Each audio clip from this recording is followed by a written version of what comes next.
Soil science की classes में आपका फिर से स्वागत है। पिछले वीडियो में पढ़ा था जो अपन सॉइल टेस्टिंग सॉइल का जो मूल्यांकन कर रहे हैं, नहीं उर्वरक मूल्यांकन जो चल रहा था अपना उर्वरकता का, उसके अंदर अपन ने पिछले केमिकल एनालिसिस पढ़ा था। केमिकल एनालिसिस कैसे करते हैं या जो सॉइल की एनालिसिस करते हैं उसके अंदर क्या क्या करते हैं। अपन सॉइल सैंपल लेते हैं, फिर मृदा के अंदर कौन कौन से पोषक तत्व हैं उनके बारे में पिछले वीडियो में अपन ने अध्ययन किया था। उसमें अपन ने देखा था कि कौन सा पोषक तत्व है वो किस मेथड से भारत के अंदर किस मेथड से निकाला जाता है। जैसे एनपीके निकालना है, माइक्रोन्यूट्रिएंट निकालते हैं, उनके मेथड्स के बारे में अपन ने पिछले वीडियो में पढ़ा था। सॉइल एनालिसिस यानी जो सॉइल फर्टिलिटी इवैल्यूएशन था, उसके अंदर अपन दूसरा टॉपिक था प्लांट एनालिसिस। प्लांट एनालिसिस के अंदर अपन क्या करते हैं, कुल विश्लेषण यानी टोटल एनालिसिस करते हैं। तो किस प्रकार से करते हैं, जैसे कोई पौधे हैं, खेत में फसल लगा रखी है हमने, उन पौधों को किस पोषक तत्व की कमी है उसके बारे में अपन इसके अंदर अध्ययन करते हैं। या फिर क्या करते हैं, अपन जो पूरा पौधा है उसको सुखा कर उसकी राख बना के उसमें से न्यूट्रिएंट्स निकालते हैं कि कितने पौधे के अंदर न्यूट्रिएंट्स अवेलेबल है। तो ये हो गया टोटल एनालिसिस यानी पूरे पौधे का ही उसमें पोषक तत्वों की मात्रा का अध्ययन किया जाता है। इसके अंदर क्या करते हैं, खाद्य पदार्थों को सुखाकर पीस कर जला लेते हैं और इस राख को सांद्र HCl के साथ उबाल कर HCl निष्कर्ष तैयार करते हैं। निष्कर्ष यानी निचोड़ जो निकालते हैं अपन, एक्सट्रैक्ट बोलते हैं जिसे, उसको फिर एक्सट्रैक्ट से एनपीके, कैल्शियम, मैग्नीशियम, सल्फर है, मैग्नीज, जिंक है, बोरोन है, कॉपर, आयरन, मोलिब्डेनम, कोबाल्ट और सिलिकॉन और एल्यूमिनियम का निर्धारण करते हैं। इनकी क्रांतिक यानी क्रिटिकल लेवल्स होते हैं। क्रिटिकल लेवल्स के अंदर क्या करते हैं, अपन जो देखते हैं अपन लो है या मीडियम है या हाई रेंज जो उनकी होती है, कितनी होनी चाहिए, कितने पौधे के अंदर होनी चाहिए, कितनी और मृदा के अंदर होनी चाहिए, उस आधार पर ये क्रांतिक स्तर दिए हुए होते हैं, जिसके कम होने पर पौधे की वृद्धि रुक जाती है। यानी क्रांतिक स्तर से अगर कम हो जाता है,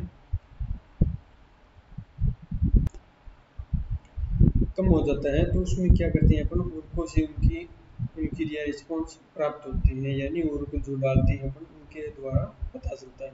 उदाहरणार्थ तानाशाही ने जापान में बताया था। तानाशाही एक साइंटिस्ट का नाम है जिसने क्या, जापान के अंदर धान के भूसे में 1% से कम होने पर पोटेशियम की कमी होती है। क्रांतिक स्तर की श्रेणी अन्य तत्वों के स्तर के साथ परिवर्तनीय होती है। जैसे पौधों में बोरोन की क्रांतिक सीमा कैल्शियम का पौधों में उच्च स्तर होने पर अधिक तथा कैल्शियम की मात्रा कम होने पर यह कम हो जाता है। यानी कैल्शियम और बोरोन का जो संबंध है वो इस प्रकार है कि अगर कैल्शियम की मात्रा बढ़ जाती है या बोरोन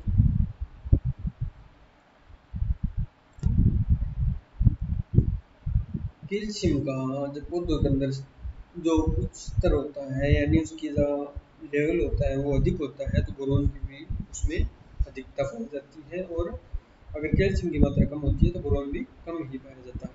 अम्लीय मृदाओं में प्राप्य मैग्नीज अधिक होता है जो कि पौधों के लिए विषैला होता है। यानी मैग्नीशियम की अधिकता होने पर वो एक टॉक्सिक इफेक्ट डालता है। सेब की पत्तियों में 300 ppm मैग्नीज क्या करता है, टॉक्सिसिटी प्रदर्शित करता है। इस विधि से मृदा उर्वरता का मूल्यांकन करने में निम्न कारणों से त्रुटियां हो सकती है। जैसे पोटेशियम मृदा में प्रचुर मात्रा में उपस्थित हो सकता है, लेकिन चुनने की अधिकता के कारण पौधों को इसकी प्राप्यता क्या हो जाती है, कम हो जाती है। यानी भूमि के अंदर अपन चूना डालते हैं या चूने की मात्रा अधिक हो जाती है तो पोटेशियम की उपलब्धता क्या हो जाती है, कम हो जाती है।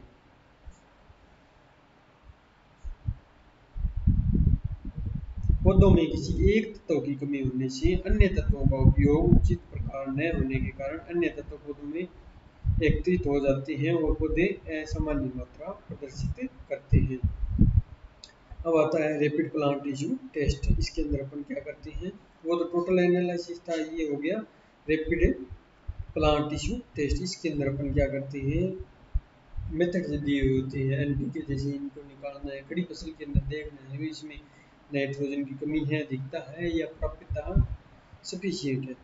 तो उसके लिए क्या करते हैं अपन, रैपिड प्लांट टिश्यू टेस्ट का प्रयोग करते हैं। इसके जैसा कि इस परीक्षण के नाम से स्पष्ट है कि विभिन्न रासायनिक अभिकारकों का प्रयोग करके पौधे के तनों पत्तियों में पोषक तत्वों की कमी का ज्ञान किया जाता है। पौधे अपने ऊतकों में नाइट्रेट, फास्फेट और पोटेशियम में को अकार्बनिक आयंस के रूप में एकत्रित करते हैं, जिसको रासायनिक परीक्षणों से ज्ञात किया जाता है। पौधों में पोषक तत्वों की प्रतिशत मात्रा इसकी वृद्धि के लिए प्राप्त पोषकों के प्रदान के अनुसार परिवर्तनीय होती है। इन परीक्षणों में पोषक तत्वों की प्रतिशत मात्रा गुणात्मक रूप में ज्ञात की जाती है, क्वांटिटी के आधार पर ज्ञात की जाती है, क्योंकि पौधों के तनों तथा पत्तियों का रासायनिक अभिकारकों को उपयोग करने से पत्तियों तथा तनों के जो कोशिकाएं या कोशा रस के रंग में परिवर्तन आता है, यानी जो केमिकल अपन डालते हैं उससे क्या हो जाता है, रंग प्रदर्शित होता है। तो उस रंग की के आधार पे ये पता चलता है कि इसमें कम है या अधिकता है। तो जो रंग की प्रचंडता यानी उसकी गहरापन कितना है, उसके अनुसार अधिक रंग अगर दिखाई देता है, अधिक गहरा रंग दिखाई देता है या बहुत अधिक रंग दिखाई देता है या धूसर या हल्का कलर दिखाई देता है, तो उस आधार पे उसकी कमी का, अधिकता का पता लगता है।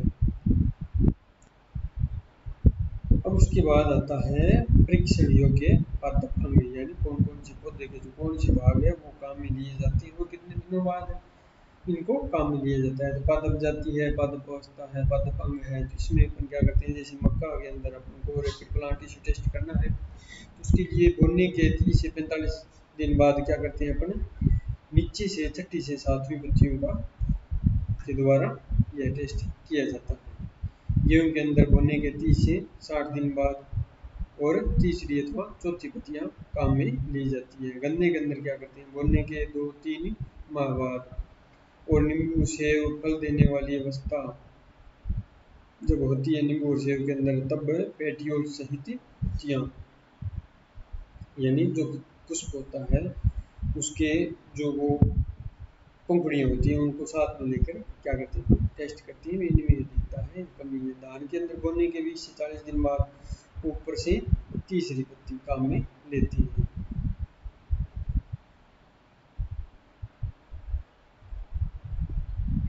इसके बाद क्या करते हैं, परीक्षण में प्रयुक्त होने वाले विभिन्न पौधों का वह भाग परीक्षण करना चाहिए जो पौधों के पोषक तत्व के विषय में सबसे अच्छे परिणाम दे सके। पौधे का ऊपरी भाग जिसमें पोषकों का अधिकतम उपयोग होता है, नाइट्रेट के परीक्षण के लिए प्रयोग में नहीं लाया जाता है, क्योंकि नाइट्रोजन की मात्रा जो होती है वो क्या होती है, जो नई शीरा होती है ऊपर की उसमें अधिकता पाई जाती है, और जो नाइट्रोजन की कमी दिखाई देती है वो नीचे पुरानी पत्तियों पर सबसे पहले दिखाई देती है, क्योंकि पुरानी पत्तियों से नाइट्रोजन वो क्या होती है, मोबाइल फॉर्म के अंदर होती है, जो पौधे के ऊपरी भाग में आ जाती है। इस प्रकार ऊपरी पत्तियों को नहीं लेते हैं। और फॉस्फोरस पोटेशियम के लिए परीक्षण के लिए पौधे के ऊपरी भाग प्रयोग में लाना चाहिए। अब फॉस्फोरस और पोटेशियम के लिए ऊपरी भाग काम में लेना चाहिए, क्योंकि इनकी कमी से पौधों में निम्न भाग पहले प्रभावित होते हैं। अब इसके बाद आता है पादप उत्तक के परीक्षण में प्रयुक्त पौधों का भाग। मक्का का नाइट्रोजन के लिए मुख्य तना या पर्ण मध्य शिराएं, फॉस्फोरस के लिए ईयर के समीप वाली पर्ण यानी जो पुष्प निकलता है उसके जो समीप वाली पत्ती होती है वहां से फॉस्फोरस निकालने के लिए वो काम में ली जाती है। पोटेशियम के लिए फल उत्तक या शीरा।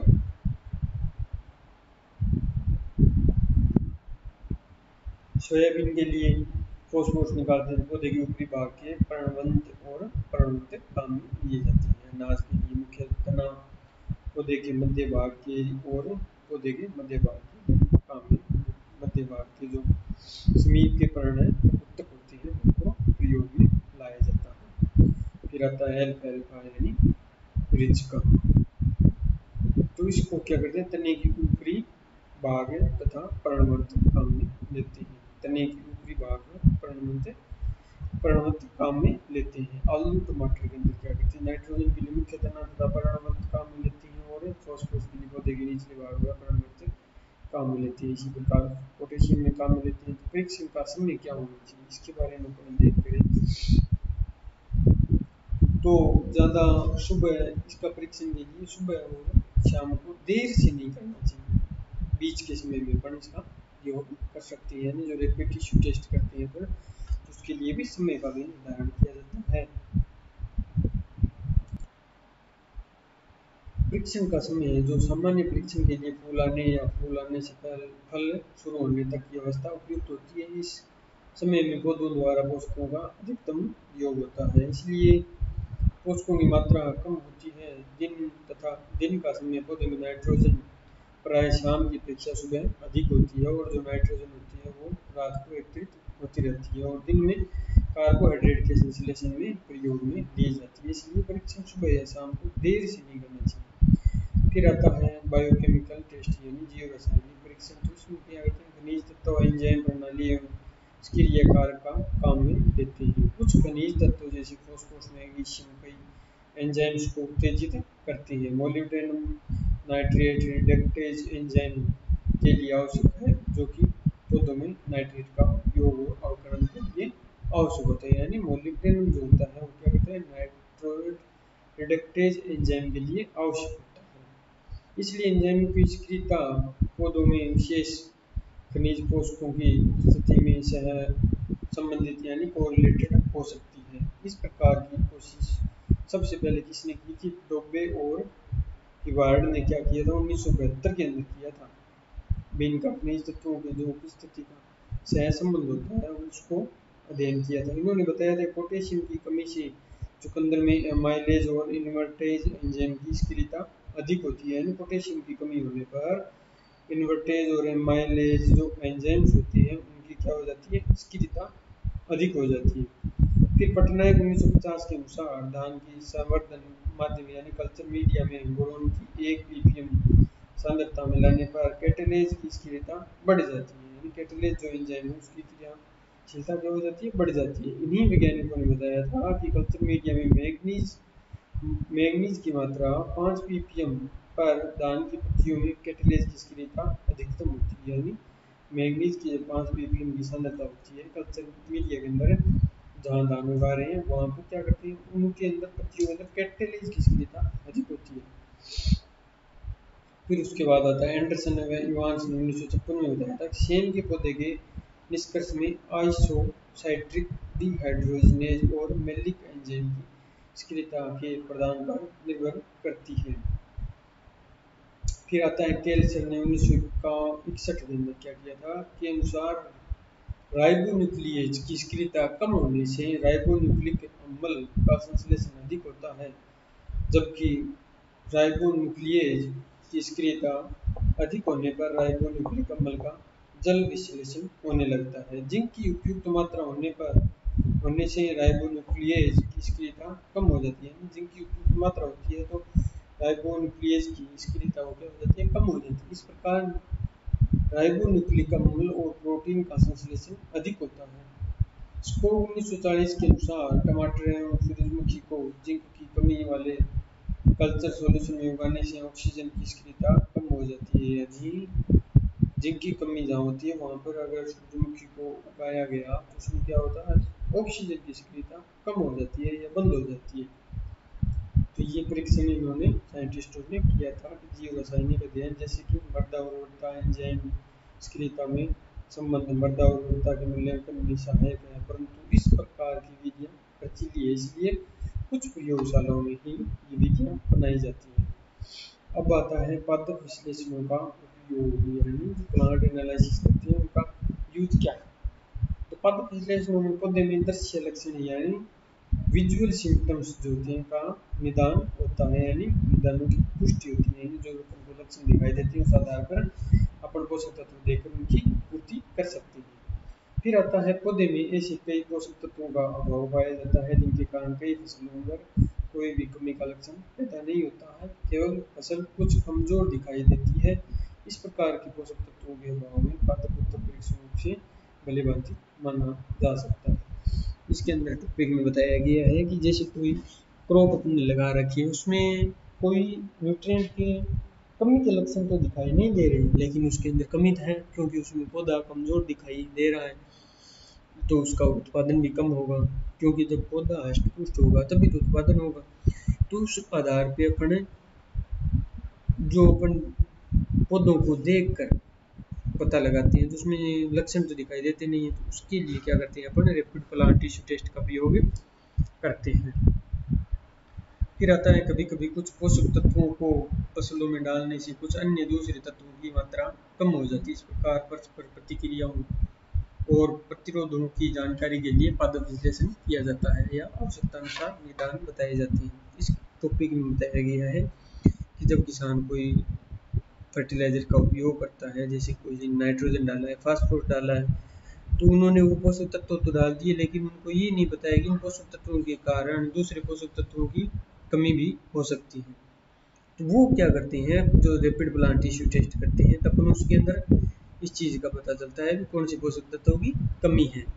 फिर आता है मृदा में डाले गए पोषक तत्व पौधों को उपलब्ध हुए या नहीं हुए, इसकी पुष्टि के लिए भी पादप परीक्षण किया जाता है। यानी जो पोषक तत्व हमने दिए थे वो पौधे को उपलब्ध हुए या नहीं हुए, इसकी पुष्टि करने के लिए भी पादप परीक्षण या रैपिड प्लांट टिश्यू टेस्ट किया जाता है।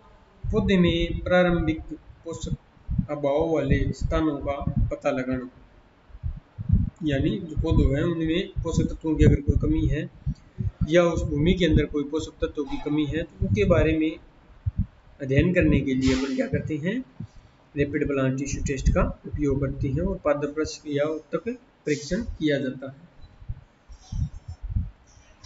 फिर उसके बाद आता है पादप विश्लेषणों से पौधों में पोषक तत्वों की गतिशीलता और ऐसे साधारण क्षेत्रों का पता चलाना जहां मेटाबॉलिक प्रतिक्रियाओं की दृष्टि से पोषक तत्वों की अत्यंत आवश्यकता पड़ती है। यानी इस प्रकार से क्या करते हैं, रैपिड प्लांट टिश्यू टेस्ट करते हैं, तो उनकी पोषक तत्वों की गतिशीलता और सांद्रता का जिस क्षेत्र में है या नहीं है उसके बारे में पता लगाने के लिए भी अपन रैपिड प्लांट टिश्यू टेस्ट का प्रयोग करते हैं। फिर उसके बाद आता है अगला मेथड जैविक विधि, यानी बायोलॉजिकल मेथड्स। बायोलॉजिकल मेथड्स के अंदर अपन क्या करते हैं उसके बारे में अपन अध्ययन करते हैं। जैविक विधि के अंदर क्या करते हैं, उच्च पौधों का प्रयोग करते हैं, यूज ऑफ हायर प्लांट्स, यानी पौधों के साथ खेत प्रयोग। तो इसके अंदर क्या करते हैं, खेत में जो प्रयोग करते हैं दो वर्गों में वर्गीकृत करते हैं। पहले के अंदर क्या करते हैं अपन, कृषकों के खेतों पर सरल उर्वरक प्रक्रिया यानी simple fertiliser trials on farmers field.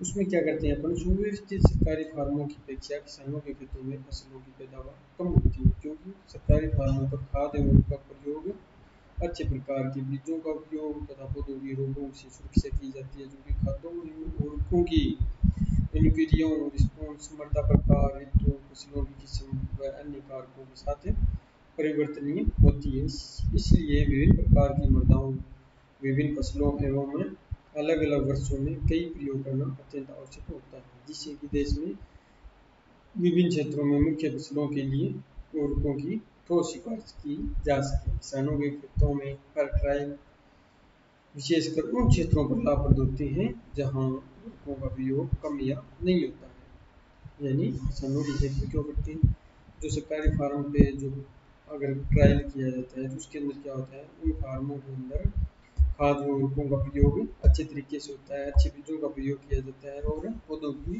रोगों के प्रति सुरक्षा भी सही तरीके से की जाती है, और ये क्रियाएं किसानों के खेतों में प्रॉपर तरीके से नहीं की जा सकती है। इस कारण सरल जो उर्वरक परीक्षण करना होता है, उनके लिए क्या करते हैं, तो किसानों की भूमि चुनती है और उनके अंदर भी वो भूमियाँ चुनी जाती है जहाँ पर क्या होता है, उर्वरकों का प्रयोग कम या नहीं हुआ होता है। यानी जो किसान है उसके खेत के अंदर वह किसी भी उर्वरक का प्रयोग नहीं करता है, उनके अंदर अपन अगर ट्रायल करते हैं तो उसका रिजल्ट है वो भी अच्छा आता है।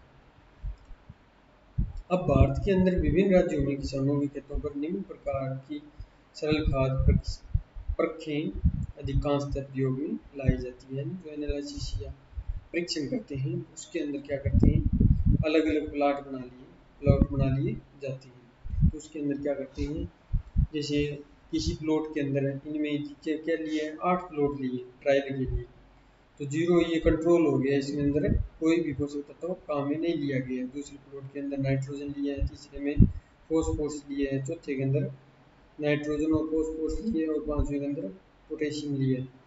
फिर छठे प्लॉट के अंदर नाइट्रोजन और पोटेशियम, फिर फॉस्फोरस और पोटेशियम, फिर तीनों काम में लिए। तो इससे पता चलता है कि कौन से पोषक तत्व अपन ने भूमि के अंदर डाले हैं और उनका क्या रिजल्ट आया, यानी कौन कौन से पोषक तत्व अपन ने उस फसल को दिए, फिर उन पोषक तत्वों से कौन से प्लॉट के अंदर सबसे ज़्यादा उत्पादन हुआ। तो जो एमएससी के अंदर जो ट्रायल होते हैं न्यूट्रिएंट्स की मात्रा का अध्ययन करने के लिए, यानी उपज का आधार करते हैं, पोषक तत्वों के आधार पर उपज का निर्धारण करते हैं, तो यह एमएससी के अंदर किया जाता है। इस प्रकार का परीक्षण एग्रोनॉमी और सोइल साइंस दोनों सब्जेक्ट्स के अंदर क्या करते हैं, ये न्यूट्रिएंट्स की मात्रा देखकर पहले उसकी जो सोइल होती है उसका परीक्षण कर लिया जाता है, उसके अंदर कितने पोषक तत्व अवेलेबल या उपलब्ध फॉर्म के अंदर है।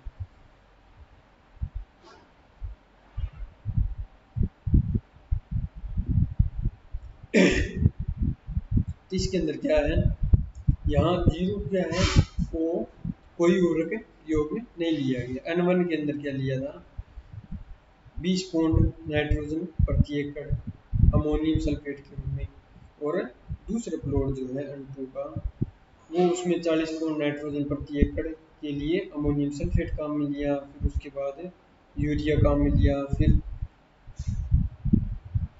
40 पौंड यूरिया काम में लिया, पहले 20 पौंड फिर 40 पौंड, और जो आगे वाला N1 प्लॉट जो आगे निर्धारण करना था उसमें 20 पौंड प्रति एकड़ कैल्शियम अमोनियम नाइट्रेट काम में लिया। फिर दूसरा जो प्लॉट था उसके अंदर 40 पौंड नाइट्रोजन प्रति एकड़ के लिए कैल्शियम अमोनियम नाइट्रेट का काम में लिया। तो इस प्रकार अलग अलग पोषक तत्वों के आधार पर और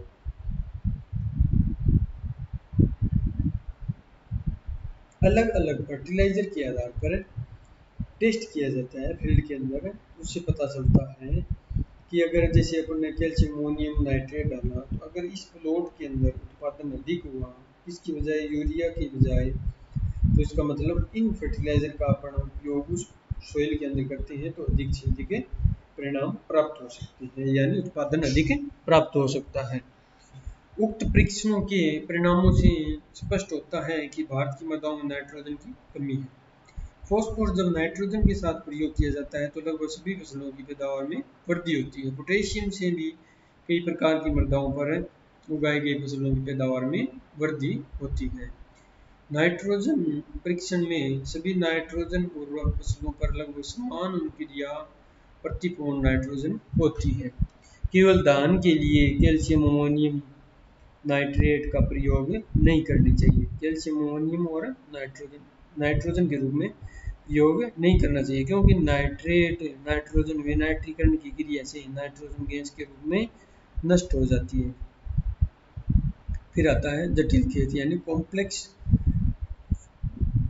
फील्ड एक्सपेरिमेंट। सरल उर्वरक परीक्षणों में कई कारकों को एक प्रयोग में एक साथ नहीं परखा जा सकता है, जिसके लिए एक कारक ही दूसरी कारक के साथ पारस्परिक क्रिया को आंका जाता है। जटिल के अंदर क्या करते हैं अपने, जो उर्वरक अपने प्रयोग किए थे उसके अंदर एक पोषक तत्व से ज़्यादा पोषक तत्वों का अपन को परीक्षण करना होता है, तो कॉम्प्लेक्स फील्ड एक्सपेरिमेंट काम में लिया जाता है।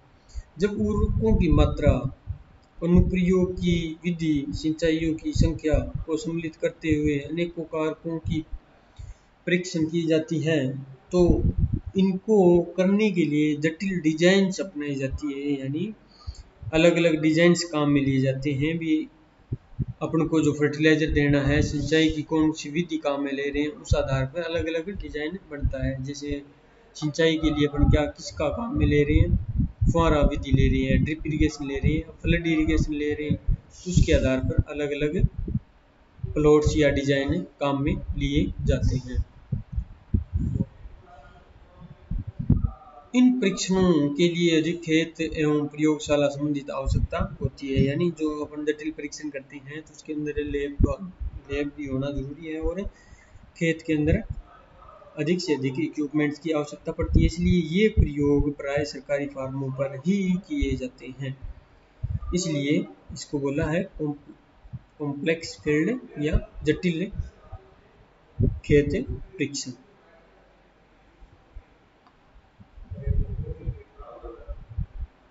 अब आता है उर्वरकों के साथ गमलों में प्रयोग यानी पॉट एक्सपेरिमेंट विद फर्टिलाइजर। इसके अंदर भी अपन क्या करते हैं, जो पॉट्स के अंदर यानी गमलों के अंदर है परीक्षण करते हैं अपन। जैसे गमलों के अंदर कोई फील्ड की मिट्टी ले ली, उसके अंदर अपन ने पोषक तत्वों का पहले से ही पता लगा लिया भी इनमें कौन कौन से पोषक तत्व इस भूमि के अंदर उपलब्ध है। फिर उसके बाद उस भूमि का सभी गमलों के अंदर भर के मिट्टी को फिर उसके अंदर अलग अलग डोज दी जाती है। जैसे पहले अपन ने बात किया था ऊपर भी कितनी मात्रा देनी है, तो उस आधार पर अलग अलग उन पे साइंस बना लिए जाते हैं। जैसे N1 N2 है, ये साइन बनाएंगे N2 का मतलब है 40 पॉइंट्स जो यूरिया दी है या कैल्शियम अमोनियम नाइट्रेट दिया है, तो उसके आधार पर अपन उसका प्रयोग करते हैं। इस प्रकार गमलों के अंदर जैसे ट्रीटमेंट ले लिया, जैसे ट्रीटमेंट नाम ले लिया, ट्रीटमेंट T0 कर लिया, तो T0 का मतलब है उसके अंदर कोई भी ट्रीटमेंट काम में नहीं लिया गया। T1 के अंदर अलग अलग अपना सिंबल डिसाइड करते हैं पहले भी कौन सी पोट्स के अंदर कितनी मात्रा में पोषक तत्व देनी है, उसके आधार पर पता लगाया जाता है भी इन पोषक तत्वों की पौधे के अंदर कितनी मात्रा है या इनसे क्या रिजल्ट मिला है। तो इस आधार पे इसके लिए क्या करते हैं, सभी खेतों की विभिन्न फसलों मृदा प्रकारों प्रबंधन दशाओं पर अधिक क्षेत्र में प्रयोग करना संभव नहीं, इसलिए गमलों में अंदर प्रयोग किया जाता है। नियंत्रित दशाओं में गमलों में प्रयोग विभिन्न मृदा प्रकारों इत्यादि के लिए किसी उर्वरक पोषकों की अपेक्षित आवश्यकता के निदान के लिए अधिक सस्ती एवं शीघ्र होने वाली विधियां होती है। गमलों के अंदर इसी कारण प्रयोग किया जाता है। फिर आता है गमलों में उगाकर प्रयोगों के लिए फसल उगाने वाले खेत में कई स्थानों पर मृदा न्यायदर्शी यानी सैंपल लेकर सभी सैंपल्स को अच्छी प्रकार मिला दिया जाता है। इस मिश्री सैंपल में से निश्चित मात्रा लेकर उचित आकार के गमलों में भरते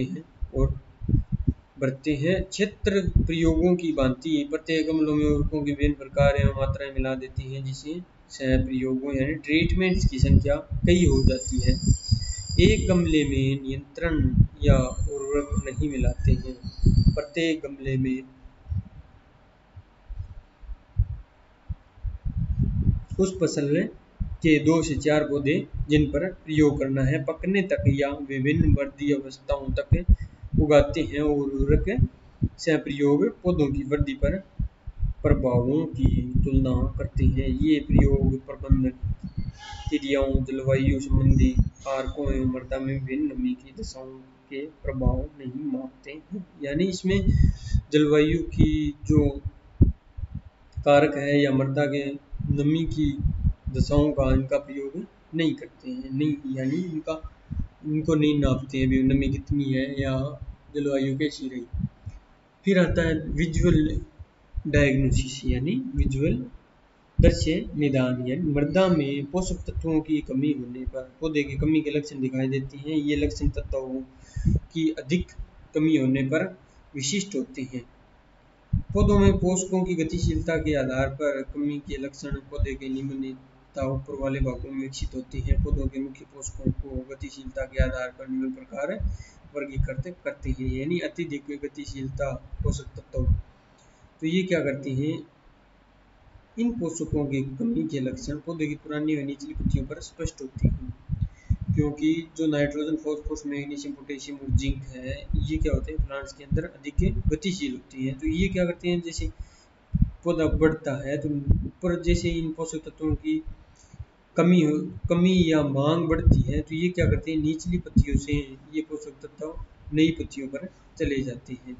तो नीचे की जो पत्तियां होती हैं उनमें इन तत्वों की कमी दिखाई देती है या कम गतिशील। अब आता है लेस मोबाइल न्यूट्रिएंट्स कौन से होते हैं, तो इनके अंदर calcium, boron, manganese, copper, sulphur, iron आदि पोषक तत्व होते हैं। अब ये पोषक तत्व क्या करते हैं, इन पोषकों की कमी के लक्षण पौधे की नई पत्तियों पर या कलिका पत्तियों पर पैदा होते हैं। यानी मैंने पहले बताया था कि ये जो गतिशील होते हैं तो ये पौधे के ऊपरी भाग में चले जाते हैं, निचली पत्तियों पर इनका कमी के लक्षण दिखाई देते हैं। इसी प्रकार ये कम गतिशील होते हैं। तो जब ये पोषक तत्व कम गतिशील होते हैं तो नई जो पत्तियां होती है पौधे की, उनके अंदर इनकी कमी के लक्षण दिखाई देती हैं। पौधे में पोषक तत्वों की कमी के लक्षण इनके वृद्धि काल से देर से पैदा होते हैं। इसलिए फास्फोरस और पोटेशियम जैसे तत्वों को मृदा में प्रदान करने से उगी हुई फसल के ऊपर लाभप्रद प्रभाव नहीं होता है। फिर आता है उसके बाद पौधों में पोषक तत्वों कमी के लक्षण इनके वृद्धि काल से देर से पैदा होती है। इसलिए फास्फोरस पोटेशियम जैसे तत्वों को मृदा में प्रदान करने से उगी हुई फसल के ऊपर लाभप्रद प्रभाव नहीं होता है। निम्न कारणों से भी पौधों में तत्वों की कमी के लक्षण प्रकट होने लगते हैं। अलग अलग कारण हैं। तो इनके कौन कौन से कारण हैं, जैसे कीड़े मकोड़े का प्रभाव, वायरस से पैदा होने वाले रोग, मृदा दशाओं जैसे जलक्रांति यानी वाटर लॉगिंग जो कंडीशन होती है उसके अंदर क्या होता है उसका प्रभाव भी पड़ता है, या जल की कमी होने पर, या कठोर स्तर यानी जो हार्ड लेयर होती है, संघनता यानी अधिक संघनता हो जाती है पौधों की, तब भी पोषक तत्वों की कमी या अधिकता का प्रभाव पड़ता है। कार्बनिक पदार्थ की कमी, मौसमी दशाओं जैसे कम ताप, पाला, सूखा, हवाएं, इनके कारण भी इनका प्रभाव पड़ता है। तो उर्वरकों में पौधे के ऊपर छिड़कने से पौधों में क्षति हो जाती है। खनिज तत्वों के अधिक्य का वैश्विक यानी टॉक्सिक इफेक्ट जो है, जैसे nitrogen, phosphorus, potassium, magnesium, manganese, boron, copper, zinc आदि, इनका क्या होता है वैश्विक प्रभाव भी पौधों पर पड़ता है। फिर आता है सूचक पौधों का प्रयोग, यानी इनका प्रयोग जब अपन भूमि के अंदर करते हैं तो इनसे पता चल जाता है कौन से पोषक तत्वों की कमी है। जैसे नाइट्रोजन के लिए अपन फूल गोभी, पत्ता गोभी को काम में लेते हैं, फॉस्फोरस के लिए सरसों, तोरिया को काम में लेते हैं, पोटेशियम के लिए आलू को, कैल्शियम के लिए फूल गोभी, पत्ता गोभी, मैग्नीशियम के लिए आलू, आयरन के लिए फूल गोभी, पत्ता गोभी, आलू, सोडियम के लिए चुकंदर, मैग्नीज के लिए चुकंदर और जेई, मैग्नीज के लिए, और बोरोन के लिए सूरजमुखी का प्रयोग करती है। इन पोषक तत्वों का जब आप किसी भूमि के अंदर उगाते हैं तो इनसे क्या होता है, इन पोषक तत्वों की कमी के लक्षण इन पौधों पर स्पष्ट रूप से दिखाई देते हैं। पर्णफुआरे एवं लेपना, फोलियस स्प्रेज एंड पेंटिंग। यदि उपरोक्त वीडियो में से किसी प्रकार तत्व कमी की निश्चितता में कोई संदेह रह जाए तो इस अवस्था में यह विधि अपनाई जाती है। जहाँ तक संभव हो नवजात पत्तियों पर ही तत्वों के ऐच्छिक सांद्रण वाले विलयन का छिड़काव या लेपन करना चाहिए, क्योंकि नवीन पत्तियों में तत्वों को शोषित करने की क्षमता अधिक होती है। इसमें बताया गया है जैसे कोई पोषक तत्वों की कमी है तो उनको अपन उन पोषक तत्वों का जो छिड़काव करने योग्य जो पोषक तत्व होते हैं उनका प्रयोग अपन पौधों के ऊपर स्प्रे या फुहारों के रूप में करते हैं। फिर उसके बाद इन पोषक तत्वों की जो यानी माइक्रोन्यूट्रिएंट्स में इनका प्रयोग अधिक किया जाता है। जैसे किसी माइक्रोन्यूट्रिएंट्स या पोषक तत्वों की कमी है तो उनका घोल बना के अपन क्या करते हैं पत्तियों पर छिड़काव करते हैं। जो नई पत्तियां होती है वो क्या करती है, इन पोषक तत्वों को अवशोषित करने की जो क्षमता होती है वो उनमें अधिक होती है। फिर यहाँ पे जो घोल बनाते हैं उनके बारे में विलयन यानी विलयन जो तैयार करते हैं उसके बारे में बताया गया है। फिर आयरन, कॉपर, जिंक आदि के विलयन छिड़कने पर कभी कभी पत्तियों को हानि की संभावना हो जाती है, क्योंकि जो ये अपन काम में लेते हैं उनकी कंसंट्रेशन का पौधे की पत्तियों पर प्रभाव पड़ता है। यानी इनकी जो फुहारे अपन डालते हैं, ड्रॉप्स डालते हैं या स्प्रे करते हैं तो उनसे क्या हो जाता है इन पत्तियों के ऊपर इनका विपरीत प्रभाव पड़ता है या पत्तियों की हानि, पत्तियों पर वाटर सोक जो आप स्पॉट बोलते हैं अपन, यानी जले हुए झुलसे हुए धब्बे बन जाते हैं। वो क्या होता है इन पोषक तत्वों की जब अपन छिड़काव करते हैं तो उसका प्रभाव भी पड़ता है। इस हानि से बचने के लिए विलयन में क्या करते हैं अपन थोड़ी मात्रा में भुजा हुआ चूना मिला लेना चाहिए। लघु तत्वों के विलयन छिड़कने व लेप करने से इस बात का विशेष ध्यान रखना चाहिए कि विलयन का सांद्रण अधिक न हो, यानी उनकी कंसंट्रेशन जो है वो अधिक नहीं हो, अगर उनकी कंसंट्रेशन अधिक होती है तो जो पौधे की नई पत्तियां होती है वो क्या होती है, झुलस जाती है या जल जाती है, तो यह नुकसान भी हो सकता है। तो अब निम्न दो कारणों से ऐसी सावधानी रखनी पड़ती है। परीक्षण कोमल पत्तियों पर किया जाता है, यानी जो ऊपर नई पत्तियां होती है उन पे किया जाता है। दूसरा है अधिक मात्रा में यह तत्व वैश्विक प्रभाव डालते हैं, यानी जो आयरन कॉपर जिंक जो पोषक तत्व है इनकी जब सांद्रता अधिक हो जाती है तो ये क्या करते हैं, टॉक्सिसिटी इफेक्ट भी डालते हैं।